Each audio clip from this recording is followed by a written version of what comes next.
Excellente matinée à vous tous. C'est lui qui ouvre le bal ce matin. C'est pas un, mais deux invités. Il s'agit de Mohamed Toubi, qui est son retour dans la matinale. Rappelons qu'il est directeur exécutif de la Fédération algérienne des consommateurs, de la protection des consommateurs. Vous êtes accompagné aujourd'hui de votre ami de toujours, Zian Adda. Alors, vous êtes médecin, vous intervenez auprès de la DSP de Relizane, la direction de la santé et de la population de la wilaya de Relizane. Vous êtes également président de l'association de la protection des consommateurs de Relizane. Merci pour votre support, Toumi. Bienvenue à vous deux, messieurs. Merci. Alors, comment va Relizane pour commencer? Très bien, ça. Donc, le climat c'est un peu généralisé. Oui. C'est comme l'Algérie.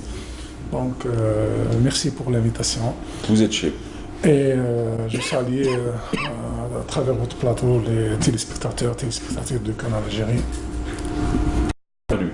Alors du coup, Mme Toumi, vous étiez passé il y a quelques jours. C'était la semaine passée. C'était pas la semaine passée où on a parlé de ça.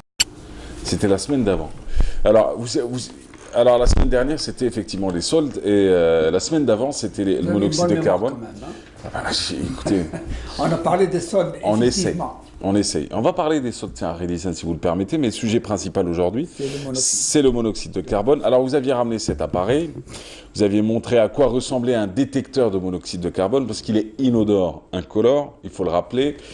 C'est un poison silencieux, c'est un tueur. Oui, un poison silencieux, un tueur silencieux si vous le souhaitez. Alors, mais juste avant, on a eu des réactions après l'émission. On nous a dit, c'est bien beau de nous avoir présenté un appareil, oui, mais à quoi ça sert de présenter un appareil qui n'est pas disponible ici en Algérie? On peut toujours l'avoir par le biais des amis qui voyagent. Il n'est pas disponible, mais moi je signale au pouvoir public de prévoir l'installation et la fabrication. S'il sera installé dans les logements tels que ADL, LPP, LSP, croyez-moi que nous avons déjà pris attache avec des opérateurs économiques, si vous permettez, qui sont prêts à le fabriquer. Et il ne coûtera pas plus de 3500 dinars l'unité. Alors, vous dites quelque chose d'assez intéressant. Vous dites l'installer auprès des grands chantiers initiés par l'État, alors oui, LPP, ADL et autres. Mais si ceux-ci sont dotés d'un chauffage central, c'est encore mieux. Je veux dire, votre objet n'a plus d'utilité. Oui, je suis tout à fait d'accord. Oui. Oui. Voilà, donc c'était juste la parenthèse. On y va, on en parle. Alors ça, c'était juste l'introduction. Il fallait bien revenir sur ça parce que bon, le téléspectateur est roi. Pourquoi on est revenu? Il y a encore le monoxyde de carbone fait encore des victimes à Tébessa, à Djelfa. Ça, c'est avant-hier. Il y a eu une femme avec un bébé de 4 ou 5 ans qui ont décédé suite au monoxyde de carbone. À Djelfa également, un couple avec ses enfants. Donc, il fait des victimes. Et ces régions, là, il fait très très froid. Nous sommes en pleine saison hivernale, où le monoxyde de carbone fait encore des victimes. C'est pour ça qu'on insiste sur le détecteur du monoxyde de carbone. Et que, avant d'arriver au détecteur du monoxyde de carbone, que la question que je dois vous poser à vous, mes amis, vous disposez d'un chauffage à gaz naturel chez vous à la maison? Oui, bien sûr. Et l'entretien de cet appareil a-t-il été effectué? Par qui a-t-il été effectué? Les gens n'entretiennent pas leur appareil de chauffage. Oui. Tant qu'ils ne s'arrêtent pas, ils ne tombent pas en panne, on n'appelle pas un spécialiste. C'est cela, on n'agit que dans l'urgence. Docteur? Oui, moi avant de parler de détecteur le monoxyde, il y a d'autres gestes qui sont simples et qui peuvent nous éviter l'hécatombe, donc à savoir une ventilation. Oui. La nuit, à la maison, suffira pour éviter ce drame qui est causé par ce tueur invisible ou tueur silencieux qui est le monoxyde. Et avant de parler du monoxyde, il y a aussi l'étouffement ou l'asphyxie par le gaz, il y en a naturel, donc c'est un problème, où il y a beaucoup d'interventions, surtout des éléments de la protection civile. Dès que la vague de froid arrive, c'est la panique générale, étant donné que on est en train de recenser des dizaines de décès chaque année. À travers le pays. Pardon, c'est répétitif. Cela veut dire qu'il y a un problème quelque part qu'on n'a pas pu régler. Quel est ce problème? Donc c'est la question qui se pose. Quel est ce problème? Nous, par exemple, on doit faire parler les chiffres. À chaque année, on dispose de chiffres.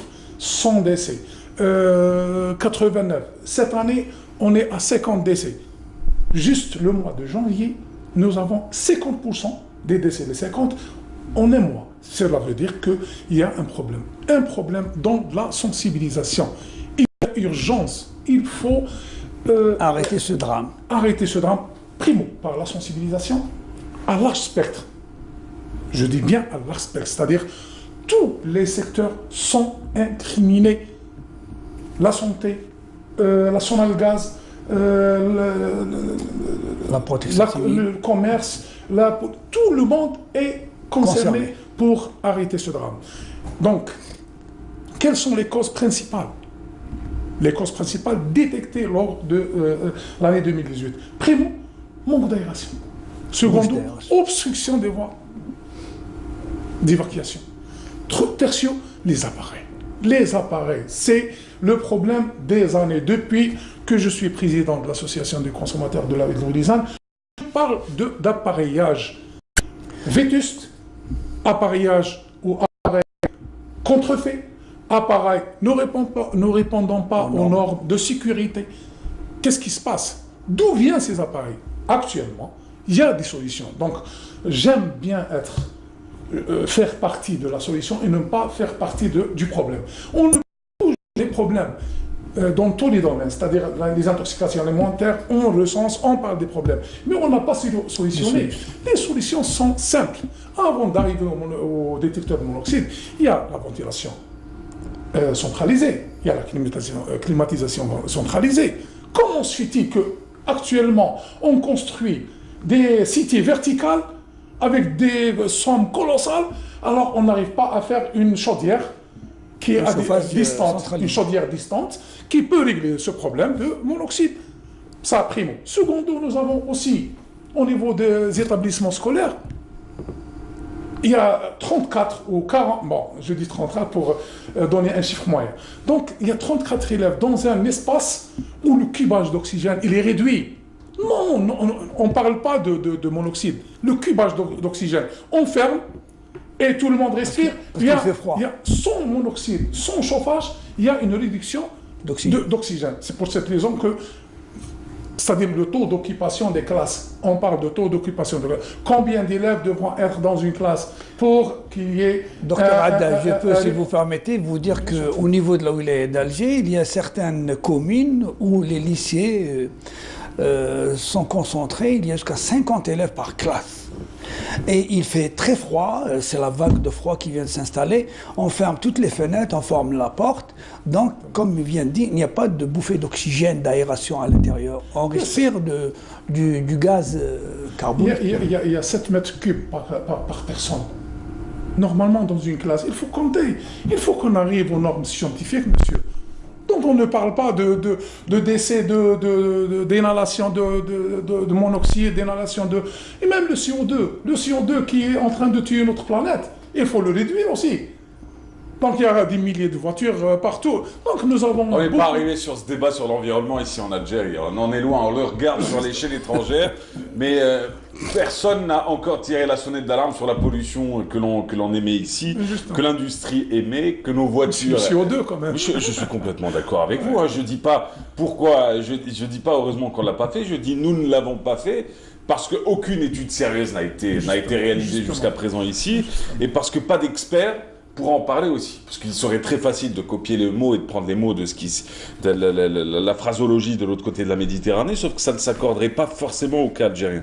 Moi, j'aimerais bien qu'on revienne, si vous le permettez, docteur, sur le cas Relizane. Vous avez dénombré combien de victimes cette année, sur les derniers mois, on ne parle pas que du mois de janvier, et quelles sont les causes de ces accidents liés au monoxyde de carbone?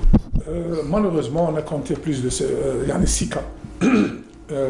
6 cas janvier ou 6 cas... 6 cas 2018. Janvier, alhamdoulilah, heureusement, on n'a pas de cas. Il y a une vigilance. On a commencé par la sensibilisation à l'expert au niveau de l'ISAN. Moi, personnellement, j'ai commencé au niveau des établissements scolaires. J'ai fait c'est-à-dire des leçons interactives. Des leçons interactives avec les élèves. sont les messagers. Et entre-temps, on a demandé au directeur de l'établissement de distribuer, faire des comment dirais-je, pour assister à cette sensibilisation, faire des photocopies aux dépliants, puis les distribuer, pour qu'on puisse toucher le maximum de citoyens. Donc, à Roulizane, il y a toujours le problème. Quand on a fait les analyses des chiffres, monsieur, on a trouvé que 80% des problèmes sont venus au niveau des bâtiments, c'est-à-dire de faire des cités. Les habitations collectives. Les habitations collectives. Cela veut dire que le problème, on peut le régler. 80%, je dis bien 80% des problèmes de monoxyde sont arrivés au niveau de ces monoblocs, si j'ose dire, ces monoblocs qui sont fermés. Et en plus, il y a aussi, nous avons des problèmes, à savoir, nous avons des problèmes structurels, nous avons des problèmes d'équipement et nous avons des problèmes de l'être humain. Je commence avant tout par les problèmes structurels.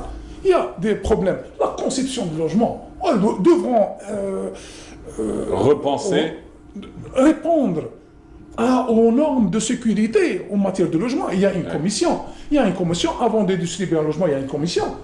Donc, la sécurité, je dis bien, parce que le monoxyde fait partie des accidents domestiques. Oui. D'accord. Ces accidents domestiques, parmi eux le monoxyde, il y a d'autres. Oui. Il y a des normes au niveau de la structure. Et primo. Secondo, au niveau de l'appareillage, c'est-à-dire l'équipement.